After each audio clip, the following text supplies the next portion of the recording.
அது முன் அது முன் அது முன் சரணம். ஆதியும் அந்தமும் இல்லாய் சரணம். அது முன் அது முன் அது முன் சரணம். அல்வாவோமே காவே சரணம். அல்வாவோமே காவே சரணம்.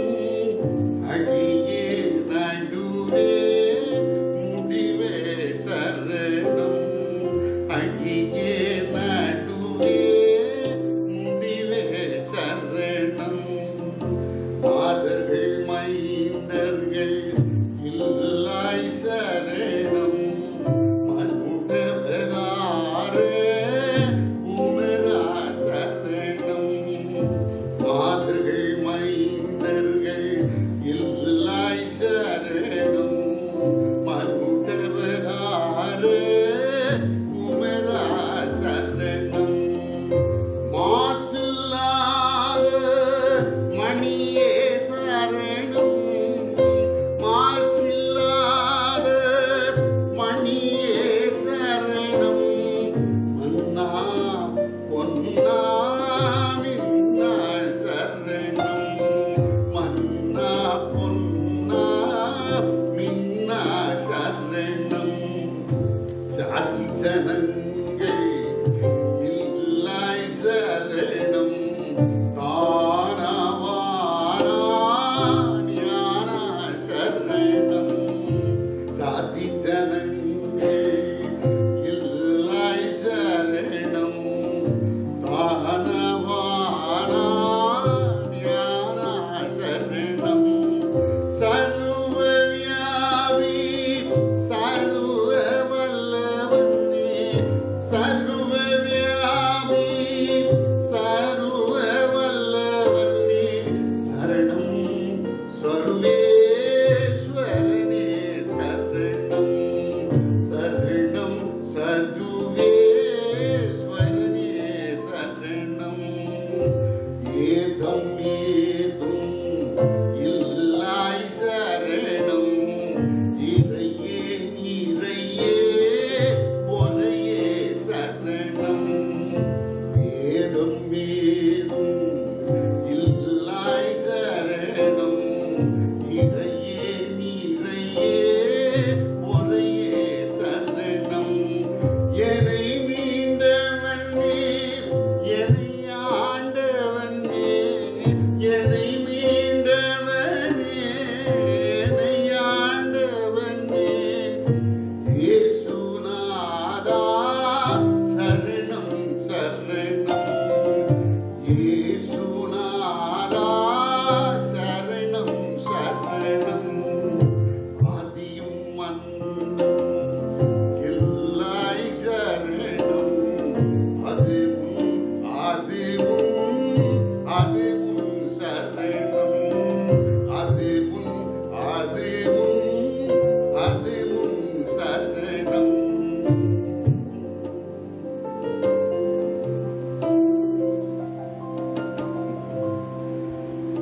சாஸ்திரியார் பாருங்க, சரணம் ஆல்பா ஒமேகா, கிரேக்க முதல் எழுத்து, கிரேக்க கடைசி எழுத்து. தொடக்கமும் அவர்தான், முடிவும் அவர்தான். அடியே நடுவே முடிவே சரணம். ஆதியும் அந்தமும் இல்லாய் சரணம். அது முன் அது முன் அது முன் சரணம். எப்படி எழுதுறாரு பாருங்க. அவரு தொடக்கம் தெரியல. எப்பப்பா கடவுள் எப்போ தோன்றினார்? அந்த காலத்துல தோன்றினாரா? இல்லையா, அதுக்கு முன்ன. ஓ, அந்த காலத்துக்கு முன்னவா? இல்ல, அதுக்கு முன்ன. ஓ, அது முன் அது முன் அது முன், அவ்வளவுதான் சொல்ல முடியும். அவர் தொடக்கத்தை சொல்ல முடியாது. அல்வா ஒமேகாவே சரணம். அடியே நடுவே முடிவே சரணம். மாதர்கள் மைந்தர்கள் இல்லாய் சரணம். பெண்கள் எல்லாம் கடவுளுக்கு கிடையாது, மனைவி மக்கள் எல்லாம் இல்லை. மனுடவதார குமாரா சரணம். மனுடவதாரா என்று சொன்னால் மனுஷனாக உலகத்திலே வந்தீரே, உம்மை நான் போற்றுகிறேன். மாசில்லா மணியே சரணம். மாசில்லா மணி என்றால், மாசு என்றால் அழுக்கு, பாவ அழுக்கு இல்லாதவரே நான் உம்மை போற்றுகிறேன். மன்னா பொன்னா மின்னா சரணம். மன்னன் ராஜா, பொன்னாய் மின்னுகிறவரே உம்மை நான் போற்றுகிறேன். ஜாதி ஜனங்கள் இல்லாய் சரணம். கடவுள் ஜாதி ஜனங்களுக்கெல்லாம் அப்பாற்பட்டவர் ஐயா. தானா வானா ஞானா சரணம்.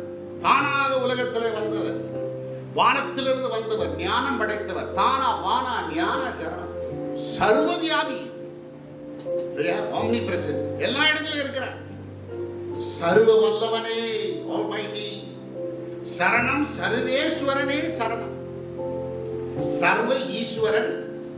ஈஸ்வரன் என்று சொன்னால் அதற்கு பொருள் தலைவன், எல்லாருக்கும் தலைவன். பாடலர் சாஸ்திரியார் சொல்றார், சர்வ ஈஸ்வரன், எல்லாருக்கும் தலைவன். சரணம் சர்வேஸ்வரனே சரணம். ஏதும் ஏதும் இல்லாய் சரணம். ஒன்றும் இல்லாமல் உலகத்திலே வந்தீரே, இறையே நிறையே பொறையே சரணம். இறைவனே நீ நிறைந்தவர், உன்னிலே குறைவு கிடையாது, நிறைந்தவர். பொறை, பொறை என்றால் அந்த நிலா, அதனுடைய அழகை படித்து வாடுறார். இறையே நிறையே பொறையே சரணம். என்னை மீண்டவனே, என்னை ஆண்டவனே, the one who redeemed me and the one who governs me. ஆண்டவனே இயேசுநாதா சரணம் சரணம் என்று வாழ்த்துகிறார். சில இடங்களுக்கு போகும்போது கேட்பாங்க, ஐயா பிரசவம் பண்றதெல்லாம் இருக்கட்டும், இந்த சாஸ்திரியர் பாட்டு ஒன்று பாடுங்களேன், சாஸ்திரியர் பாட்டு பாடுங்க. சாஸ்திரியர் பாட்டு கேட்கறதுக்கு அவ்வளோ ஆசைங்க. நானும் பாடுவேன். பாடின பிறகு சொல்லுவாங்க, தமிழ்ல வேற பாட்டு உங்களுக்கு தெரியாதா? ஏன் புரியல? சாஸ்திரியார் பாட்டு புரியாது. ஏற்கனவே சொன்னங்க, அவரு தமிழ் போயட், தமிழ் புலவர். அவருக்கென்று ஒரு தரம் உண்டு. அந்த தரத்திலே தான், ஸ்டாண்டர்ட்ல தாங்க அவர் எழுதியிருக்கிறார். எல்லா பாடல்கள் போல அவருடைய பாடலை நம்ம கேட்க முடியாது, பாடவும் முடியாது. அதை புரிந்து கொள்ள நாம் தான் பிரயத்தனம், எஃபர்ட்ஸ் எடுத்து அதை புரிந்து கொள்ளணும். சிலர் சொல்லுவாங்க, எங்க கீர்த்தனை பாடலை கொஞ்சம் சிம்பிளிஃபை பண்ண முடியாதா? சிம்பிளிஃபை எல்லாம் பண்றதுக்கு நமக்கு ரைட் கிடையாது. திருக்குறள் இருக்கு, திருவள்ளுவர் எழுதியிருக்கிறாரு, அதை கொஞ்சம் சிம்பிளிஃபை பண்ண முடியுமான்னு கேட்கலாமா? கேட்க முடியாது இல்லையா? அது போலதான்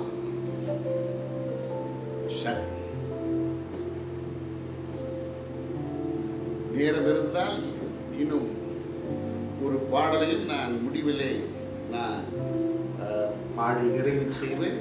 கர்த்தருடைய வார்த்தைக்கு நாம் நடந்து செல்வோம். வேதத்துல பார்க்கலாம், பல வசனங்களை பார்க்கலாம். நான் அன்பாய் இருக்கிறது போல நீங்களும் அன்பாய் இருங்கள். நான் எப்படியோ அப்படிதான் நீங்க இருக்கணும். கிறிஸ்து மன்னித்தது போல நீங்களும் மன்னிக்க வேண்டும். அவர் எப்படியோ அப்படிதான் நீங்க. நான் உலகத்தான் அல்லாதது போல நீங்களும் உலகத்தார் அல்ல. நான் செடி, நீங்கள் கொடிகள். நான் ஒளி, நீங்கள் வெளிச்சம். சொல்றார், நான் பரிசுத்தராகவே நீங்களும் பரிசுத்தராக. சாதாரணமா பெற்றோருக்கு ஒரு ஆசை இருக்கு. There is a natural desire for parents that their children should resemble them. ஒரு இயல்பான ஒரு ஆசை தங்கள் பிள்ளைகளை குறித்து. என்ன பிள்ளைங்க என்ன போல இருக்கணும். தகப்பனுக்கு ஒரு ஆசை, என்னுடைய மகன் என்னுடைய சாயலிலே இருக்கணும், என் மகன் என்னை போல இருக்கணும். நேச்சுரல். எனக்கு 2 பிள்ளைங்க உண்டு. ஒரு சன், ஒரு மகன், ஒரு மகள். மகனுக்கு 27 வயதாகுது இப்போ, மகளுக்கு 25 வயது. Between my son and my daughter, it is my daughter who resembles me more than my son. My son, of course, he resembles his mother. இவங்க their friends used to come home when they were young. The friends used to tell me, Clement, you know something? Your daughter Karishma, your daughter's name is Karishma. The son is Sudarshan Isaac. Your daughter Karishma is Abigail. She resembles you. She's exactly like you, Clement. சொல்லுவாங்க. என் மனைவி தூரத்துல இருந்து கேட்டுட்டு இருப்பான். ரொம்ப கோபம் வரும் அவங்களுக்கு. உடனே வருவான். என்ன சொன்னீங்க? என்ன அவங்க அப்பா மாதிரி இருக்காளா? அந்த மூக்கு மாத்தம்தான் அவங்க அப்பா, மற்றபடி அவ என்ன மாதிரி தான் இருக்கா. அம்மாவுக்கு என்ன ஆசை, என் மக என்ன மாதிரி தான் இருக்கு. பாருங்க, எல்லா தாய்க்கும் இருக்கிற ஒரு ஆசை தாங்க, என் பிள்ளை என்ன போல இருக்கணும். என் மகன் இருக்கான்,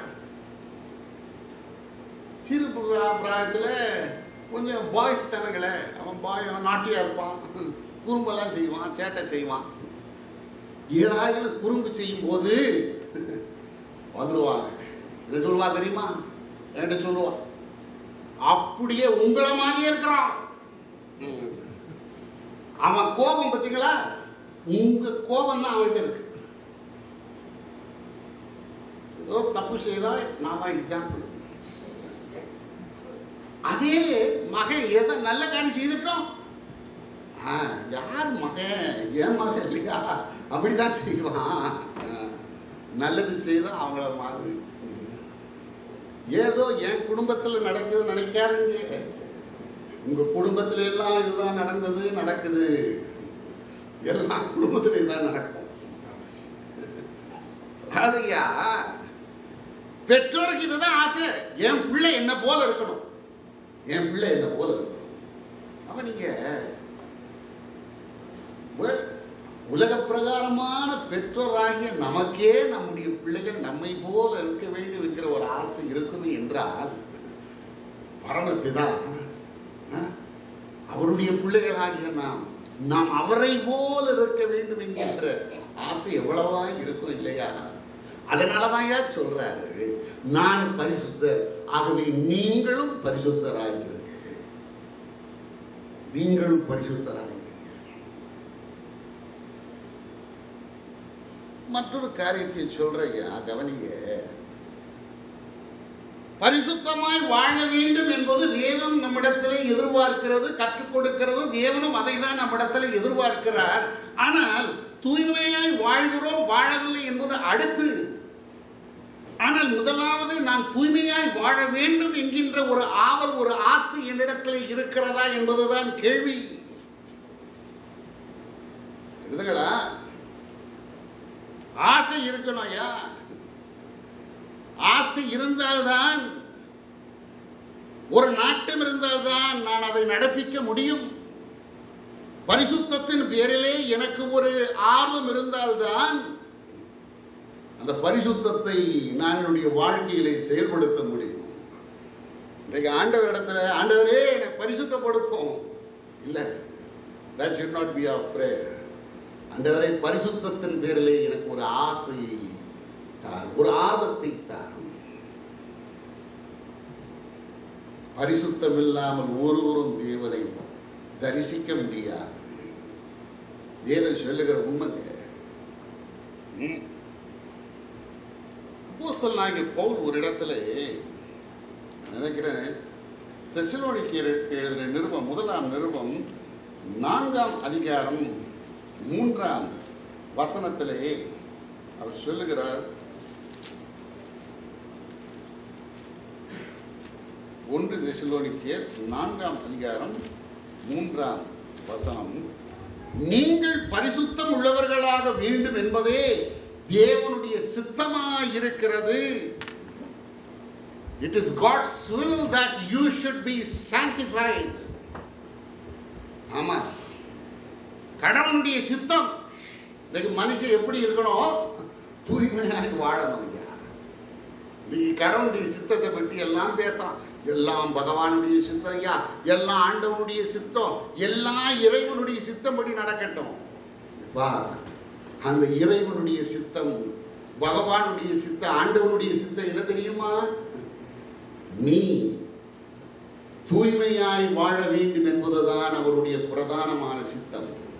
இன்றைக்கு இந்த தூய்மையை அவன் நாடாமல், ஒரு பரிசுத்தத்தை அவன் செயல்படுத்தாமல் அவன் கடவுளுடைய சித்தத்தை குறித்து பேசுவான் என்றால் அது பிரயோஜனம் கிடையாது. பரிசுத்தத்தை செயல்படுத்த நாம் ஆசிக்க வேண்டும் பிரியமானவர்களே. அதுதான் தேவனுடைய சித்தமாய் இருக்கிறது என்று வேதத்திலே பார்க்கிறோம். ஆண்டவராகிய இயேசு மலை பிரசங்கத்திலே இதை இன்னும் தெளிவாய் சொல்லுகிறார். மத்தேயு சுவிசேஷம் 7ஆம் அதிகாரம் 21ஆம் வசனத்திலே ஆண்டவராகிய இயேசு சொல்ற வார்த்தையை கவனிக்கணும். நான் அடிக்கடி இந்த பாசத்தை நான் வாசிப்பேங்க. என்னுடைய பிரயோஜனத்துக்காக நான் வாசிப்பது உண்டு. ரொம்ப இம்பார்ட்டன்ட் வேர்சஸ் இங்க இருக்கிற நான் வாசிக்கிற பாகம் 7ஆம் அதிகாரம் 21ஆம் வசனத்திலிருந்து சொல்றார், பரலோகத்தில் இருக்கிற என் பிதாவின் சித்தத்தின்படி செய்கிறவனே பரலோகத்தில் பிரவேசிப்பானே அல்லாமல் என்னை நோக்கி கர்த்தாவே கர்த்தாவே என்று சொல்லுகிறவன் அதில் பிரவேசிப்பதில்லை. பரலோகத்துக்கு யார் வருவாங்கன்னு சொல்றாரு பாருங்க. The one who fulfills the will of the Father will enter God's kingdom, and not the one who simply says Lord, Lord will have a place there. பரலோகத்தில் இருக்கிற என் பிதாவின் சித்தம், பவுல் சொல்றார், அந்த பிதாவுடைய சித்தம் என்ன?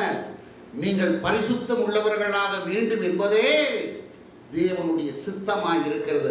அந்த சித்தத்தை செய்கிறவனுக்கு தான் உள்ள இடம். அதுக்கு பிறகு இன்னும் இம்பார்ட்டன்ட் காரியத்தை சொல்றாரு, முக்கியமான காரியம். அந்நாளில் அநேகர் என்னை நோக்கி கர்த்தாவே கர்த்தாவே உமது நாமத்தினாலே தீர்க்க தரிசனம் உரைத்தோம் அல்லவா? Did we not prophesy in your name? உமது நாமத்தினாலே பிசாசுகளை துரத்தினோம் அல்லவா? Did we not drive out demons in the name of Jesus? உமது நாமத்தினாலே அற்புதங்களை எல்லாம் செய்தோம் இல்லையா? Did we not perform miracles in your name? பரலோகத்தில் இடம் இல்லையா? கடைசி நாள்ல வந்து கேட்பாங்க ஒரு இடத்துல, ஐயா சும்மா சாதாரண ஆட்கள் இல்லை, நாங்க தீர்க்க தரிசனம் நான் சொன்னோம், ஐயா இருந்துட்டு போட்டோம், பிசாசுகளை எல்லாம் துரத்தினோம், அப்படியா? அதுக்கு என்ன இப்போ? எவ்வளவு அற்புதங்களை எல்லாம் செய்தோம், பரலோகத்துக்கு நாங்க வர முடியாதா? அன்னைக்கு கேட்பான். என்ன சொல்லுவே ஆண்டவர் என்ன சொல்லுவாராம்? 23ஆம் அதிகாரம், அப்பொழுது நான் ஒரு காலம் உங்களை அறியவில்லை, அக்கிரம செய்கைக்காரரை என்னை விட்டு அகன்று போங்கள். Away from me, you evil doers, I do not know you. ஆண்டவர் சொல்ற வார்த்தை. நானும் கடைசி நாள்ல, ஆண்டவரே நான் எவ்வளவு அழகா வயலின் வாசித்தேன் தெரியுமா, எவ்வளவு நல்லா பாட்டெல்லாம் பாடினேன், சாஸ்திரியார் பாட்டு விளக்கலாம் சொன்னையா, பரலோகத்தில் எனக்கு இடம் கிடையாதா? நோ நோ, அதை கொண்டு வராத, இந்த கிரெடென்ஷியல்ஸ்ல இங்க செல்லுபடியாகாது. என்னையும் பார்த்து சொல்லுவார், என்னையும் பார்த்து சொல்லுவார். அந்த பிதாவினுடைய சித்தத்தை செய்கிறவனுக்கு தாங்க இடம். பிதாவுடைய சித்தம் என்ன? பரிசுத்தமாய் வாழணும். அந்த சித்தத்தை நிறைவேற்றாமல் நான் வேறு எத்தனை காரியங்களை செய்தாலும் பரலோகத்தில் எனக்கு இடம் கிடையாது, இடம் கிடையாது. திட்டமும் தெளிவுமாய் வேதம் பேசுகிறது. ஒருவேளை பரலோகம் என்கிற ஒரு இடம் இருக்கிறது என்கிற ஒரு நம்பிக்கை நமக்கு இருக்குமே என்றால், இதுக்கு அப்படித்தான் பேச வேண்டி இருக்குது. ஐயா நரகம் பரலோகம் இது எல்லாம் என்னங்க? இது காலங்காலமா சொல்லிக்கிட்டு இருக்கிறாங்க. சிலருக்கு நம்பிக்கையை இழந்து போச்சு. செகண்ட் கம்மிங் ஒரு காலத்துல கர்த்தர் வருகிறார் மனம் திரும்புகள், சத்தமே இல்லை. கர்த்தர் கொடுக்கிறார் என்றான். வருகிறார், போய் இப்போ கொடுக்கிறாராய் போயிட்டார். அது நமக்கு அத்தாரிட்டி வேதம், அதுதான் சத்தியம் இல்லைங்களா? நியாய தீர்ப்பு என்று ஒன்று உண்டு, வேதம் சொல்லுது.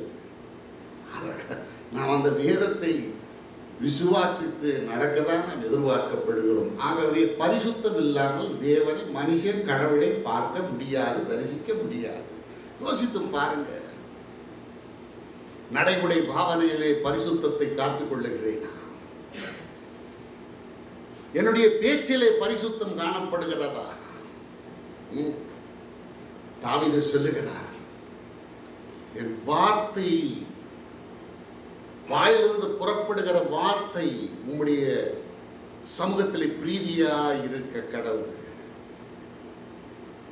Let the words of my mouth and the meditation of my heart be acceptable in your sight. இல்லையா? எவ்வளவா அந்த பரிசுத்தின் பேரில் அந்த தாவீது வாஞ்சித்திருப்பார் இல்லையா? வார்த்தையிலே பரிசுத்தம். கணக்கெடுத்து சொல்றான்,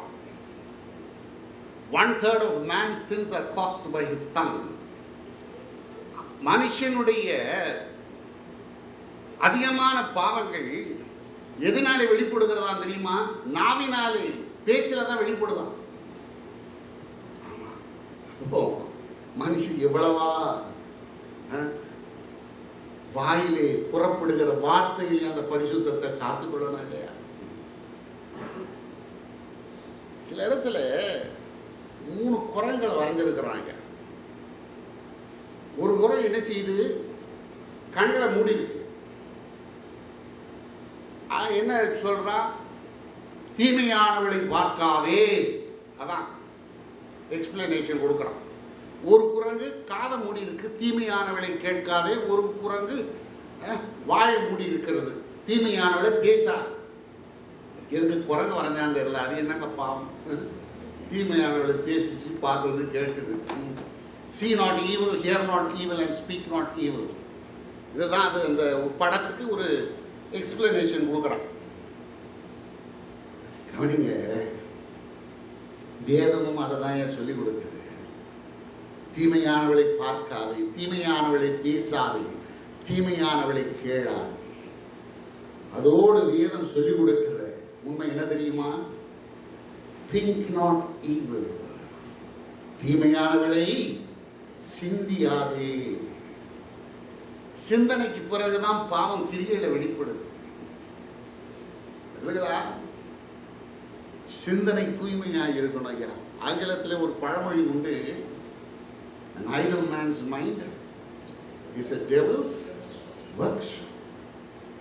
வெறுமையாக இருக்கிற சிந்தனை, அப்பதான் பிசாசானவன் வருவான். நான்ப்பா ரெஸ்ட் எடுக்கிறியா? போன வாரம் சர்ச்சுக்கு போனியே, அங்க மனுஷன் ஒன்று அவ்வளவா பேசினான், நீ என்னமோ மௌனமா வந்துட்டியடா. அவன் உன்னை என்ன யோசிப்பான்?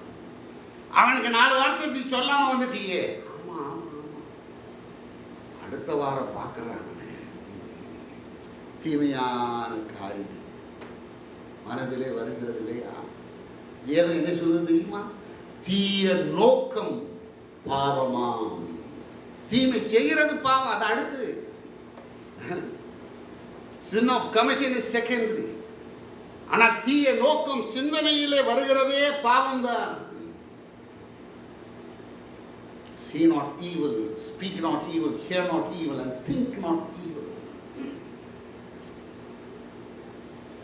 சாஸ்திரியார் பாவ சங்கீர்த்தனம் என்கிற தலைப்பிலே இதுவும் ஜெபமாலையிலே தான் பாடுகிறார்.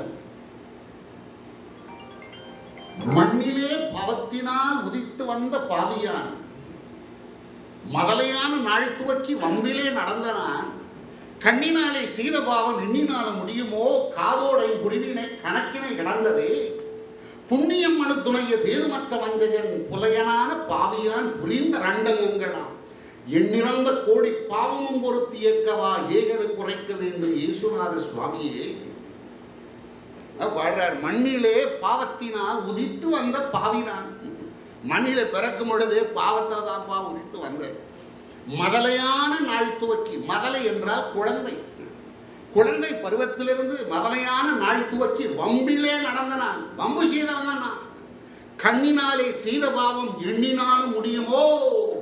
இப்படி பாடுறார் பாருங்க. காதோட ஐம்பொறிவினை, ஐம்பொறிவினை என்றால் 5 senses, கணக்கினை கடந்ததே. கணக்கெல்லாம் வைக்க முடியாது, அவ்வளோ பாவம் செய்துட்டீங்க.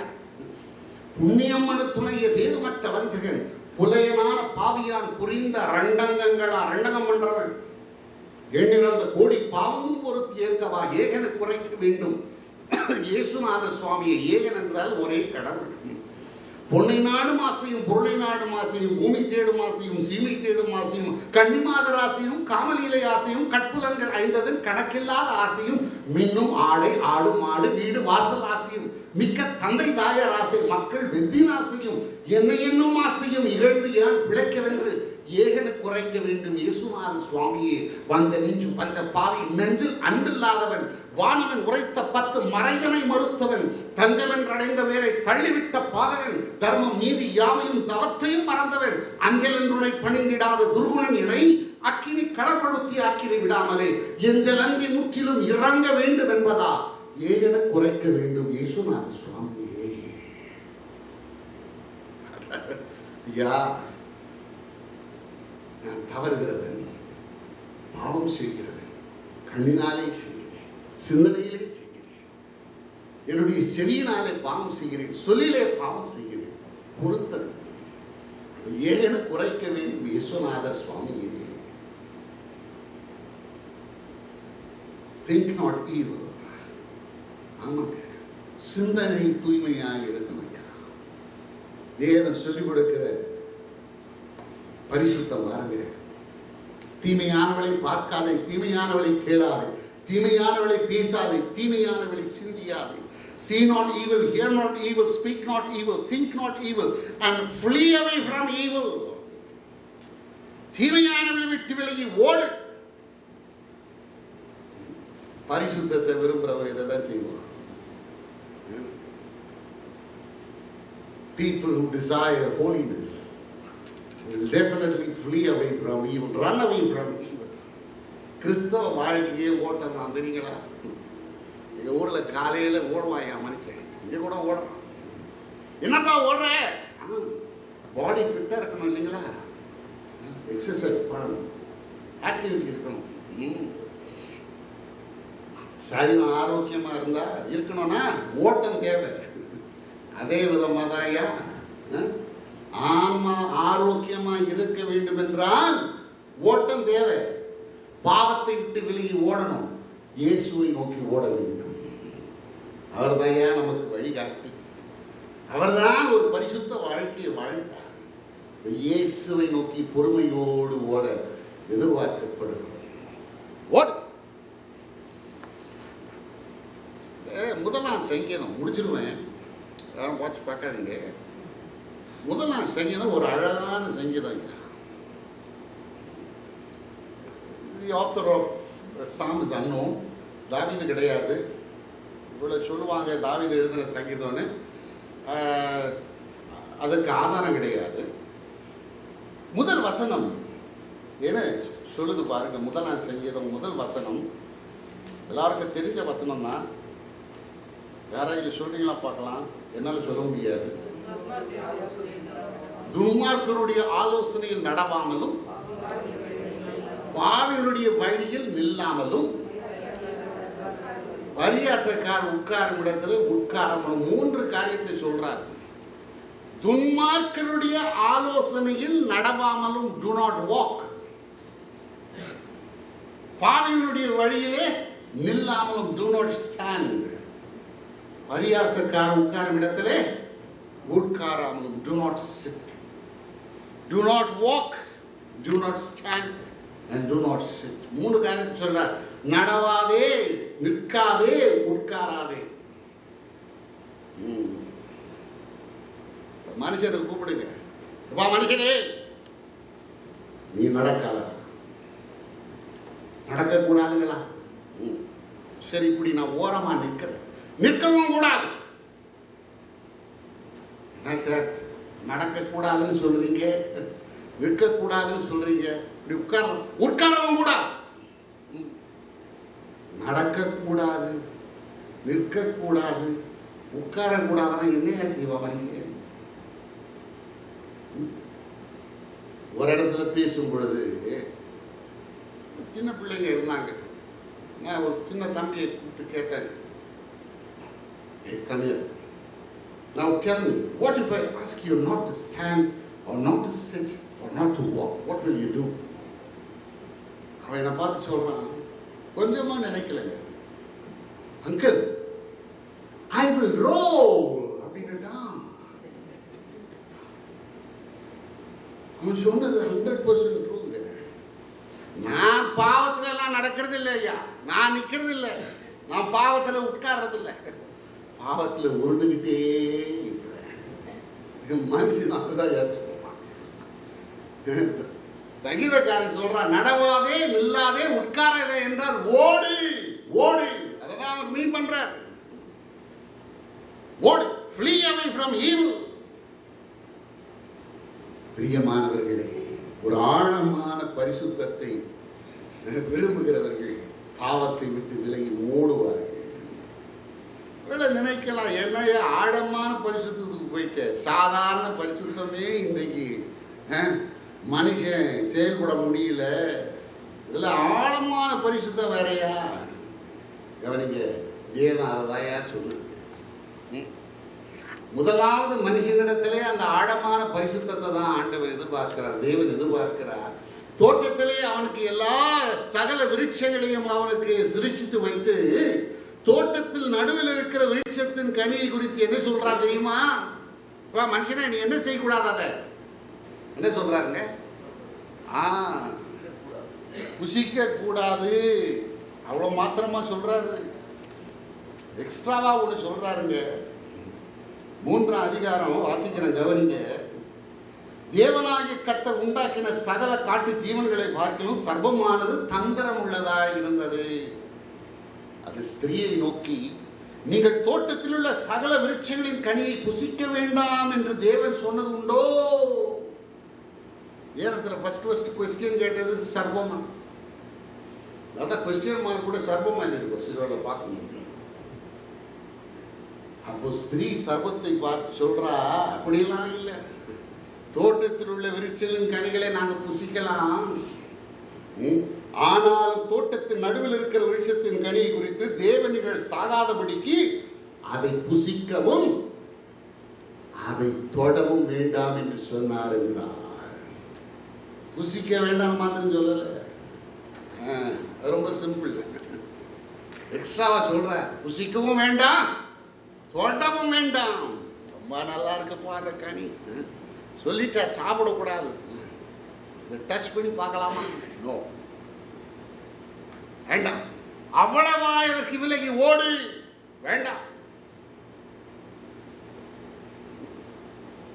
மதுபானத்துக்கு எவ்வளவா மனுஷன் விலகி ஓடணும் என்பதை ஞானி சொல்லும் பொழுது சொல்லுகிறார். மதுபானம் பாத்திரத்திலே பளபளப்பாய் தோன்றும் போது நீ அதை பாராதே. நீதிமொழிகள் இருக்கு. மதுபானம் பாத்திரத்திலே பளபளப்பாய் ரத்த வருணமாய் இருந்து பாத்திரத்திலே பளபளப்பாய் தோன்றும் போது நீ அதை குடியாதேன்னு எழுதல. குடிக்கிறது அடுத்து பாராதே, பார்க்கவும் பாராதே. மனுஷனை பார்த்து சொல்லும், எப்பா மதுபானம் என்ன நல்லா பாருடா மனுஷனே, என்ன நல்லா பாரு, நான் தான் பாரு. மனுஷனை பார்த்து சொல்ல இல்லையா? மனுஷனை செய்யும், பார்க்கவும் பார்க்க கூடாது. ஞானி அப்படிப்பட்ட ஒரு ஆழமான பரிசுத்தத்தை தான் அவரும் சுட்டி காட்டுறாரு. குடியாதே அடுத்து பார்க்கவும் பாராதே. முடிக்கிறேன், ஒரு சம்பவத்தை மாத்திரம் சொல்லி நான் முடிக்கிறேன். என்னுடைய ஒரு முறை எனக்கு இந்த சிக்கன் பாக்ஸ் வந்து போச்சு. அப்போ தனியா ஐசோலேட் பண்ணி வச்சுட்டாங்க. அந்த நேரத்தில் ரொம்ப டயட் ரொம்ப கேர்ஃபுல்லா இருக்கணும். டாக்டர் ஒன்றுன்னா வீட்டில் 10 செய்வாங்க. அப்படியா டயட் அப்சர்வ் பண்ணிட்டு இருக்கிறேன்.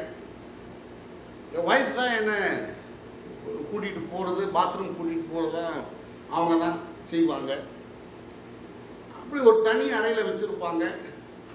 நான் அந்த அறையிலேருந்து பாத்ரூம் போனோன்னா எங்கள் வீட்டில் அந்த டைனிங் டேபிளில் நாங்கள் க்ராஸ் பண்ணிட்டு தான் போனோம். என்னை கூட்டிகிட்டு போவாங்க. எனக்கு ஊறுகாய் பாட்டில்னா ஊறுகாய்னா எனக்கு ரொம்ப விருப்பங்க. அப்போ ஒன்ஸ் அப்பான டைம். இப்போ நான் அதிகமாக சாப்பிட்றதில்ல ஃபார் ஹெல்த் ரீசன்ஸ்.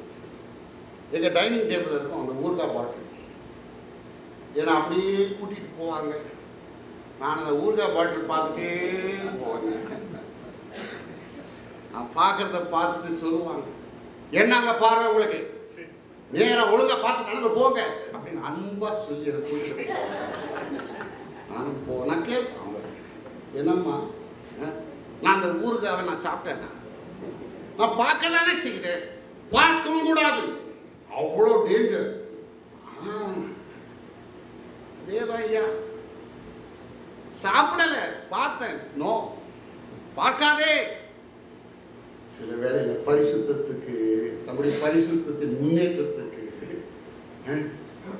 பாவத்தை செய்யறது அடுத்தது, அது பார்க்கவும் பாராது, பார்க்கவும் பாராது.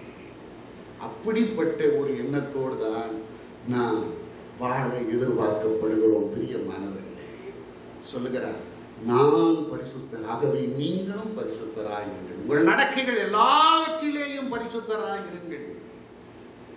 சில சொல்வதை கேட்டிருக்கிறேன். ஆமையா இருந்துருவேன், அந்த சில ஏரியால தான் நான் கொஞ்சம் வீக்கு, மற்றபடி என்ன மற்ற காரியத்தில் பரிசுத்தமாக இருந்துடலாம். அப்படி ஏதாவது எக்ஸப்ஷன்ஸ் உண்டா? இதான் நம்ம ரிலாக்ஸ் பண்ண முடியுமா? வேதம் சொல்லுதா? இல்லையா? நடக்கைகள் எல்லாவற்றிலேயும் பரிசுத்தமாக வாழதான் இன்றைக்கு நாம் எதிர்பார்க்கப்படுகிறோம். ஆண்டவரிடத்தில், ஆண்டவரே என்னை பரிசுத்தப்படுத்தும் என்று சொல்லுவதை விட பரிசுத்தத்தின் பேரிலே எனக்கு ஒரு வாஞ்சையை தாரும் என்று நான் ஆண்டவரிடத்திலே இன்றைக்கு கேட்க, சோவனமே சோ